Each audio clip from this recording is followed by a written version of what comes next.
My name is Rashad Bell. I've stuttered for as long as I can remember. My freshman year of college, one of the first courses I took was a speech class, and I froze. The grade I received was an F. I went from a full-time college student on scholarship to stocking shelves on the graveyard shift at minimum wage. The industry I'm in is basically a sales industry, and stuttering has gotten in the way of closing a deal or even to schedule an appointment. I could have a more successful career if I spoke fluently. Tony, it would mean so much to me if you could help Rashad with his stutter. He's such an incredible man, and I know that there's so much more potential that he has. Every day is a struggle for him. His stutter holds him back a lot and makes him question himself. It's so hard because I can't do anything about it. Tony, if you could help, that would just mean so much to me and to our family.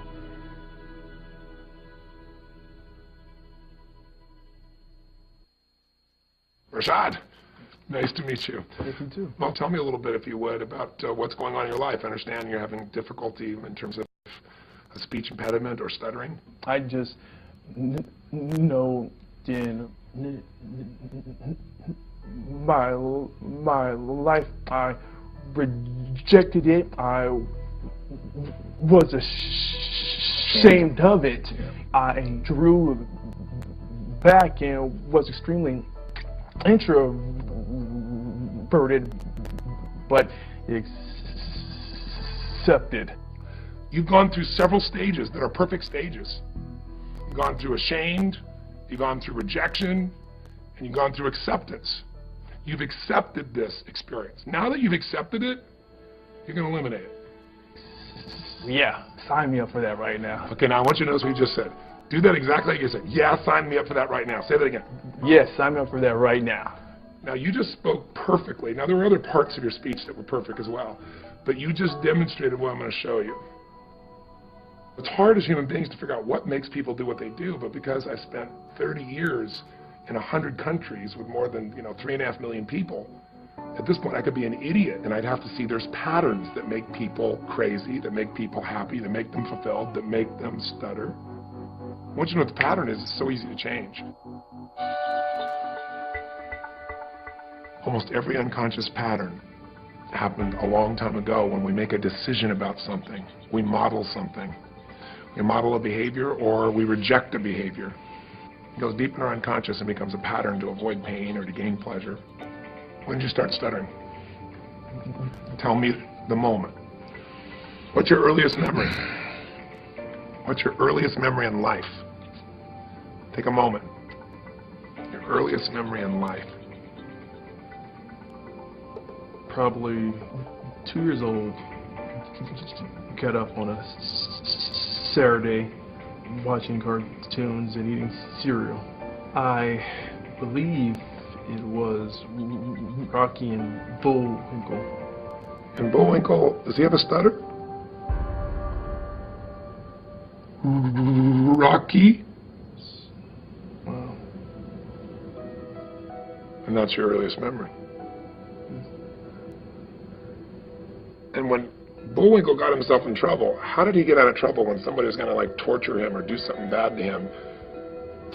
He would scream out, "Rocky," right? And he always stuttered when he said it. So I want you to do this. All patterns like that happen because you've forgotten something that happened right before that moment. and now you're locked in by the pattern. There's a decision you made or something you experienced, or life was very different right before that moment. Go back to right before that moment, and I want you to recapture what you forgot.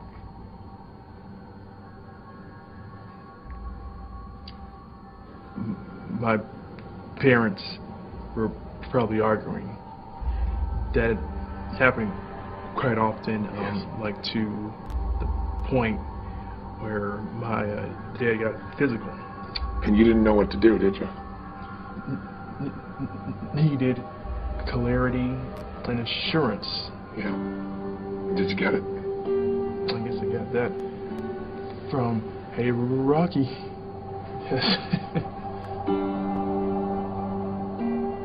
Because the one thing Rocky always responded to was, Okay, help. but not just to cry for help. Stuttering cry for help. Even a child who can't consciously understand it, who feels helpless, will find a way to intervene and stop pain going between those he loves. And one of the ways to do that is create a new problem. So you found a way to protect your mother, stop your father from beating her, and it worked. That was perfect for a 2-year-old. Not good for a 30-year-old Rashad. Right. So now what? Do we stay 2? No, we don't stay 2. We don't stay 2. You're a man, you're 30 years old, you've lived life, you've been through all kinds of stuff. There's a warrior in you, Rashad. Feel him and where he is. Breathe him in. The warrior is the one who can face anything and storm through it. The warrior, once he sets his mind to it, he will do whatever battle is necessary for his wife, for his family, for himself. Make the sound of the warrior. The first sound that comes to you, make the sound. Make the sound of the warrior. The warrior does not stutter. Ever. Own the warrior. Tell me what the warrior says now. The warrior says, I am free. The warrior says. The warrior says, I am brilliant. That's right. The warrior says. The warrior says that I am electric. The warrior says. I am awesome. Ask the warrior, do you need to stutter anymore? No.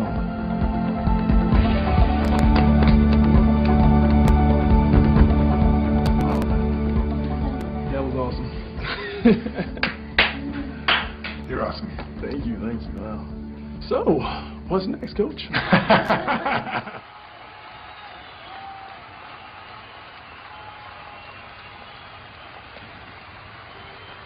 Give him a hand, Rashad, ladies and gentlemen. Rashad. Give it up for Rashad. Whoa, yeah.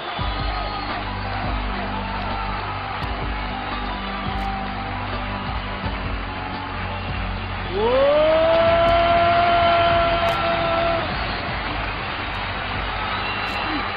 Just a quick question. Would you just share, Rashad, what was going on before and what's changed for you? Tony, it's just been locked up inside of me forever. I've had a speech impediment. I've stuttered my entire life. Guys, 30 years of stuttering, stammering, but that was the condition that I chose. I chose to stay there. I chose to identify as a stutterer. Because why? I was afraid of greatness. I was afraid of my light shining, but no more. Because today, I am the voice. Today, I am the warrior. Today, lives will be changed. Today, I saw this moment as a child. I knew that I would be on stage talking to countless of thousands of people. Thank you for the pain. Thank you for the obstacles, because that brought me here today to talk to you, to give you my story, to give you me. Now you got me, now get you, and do it.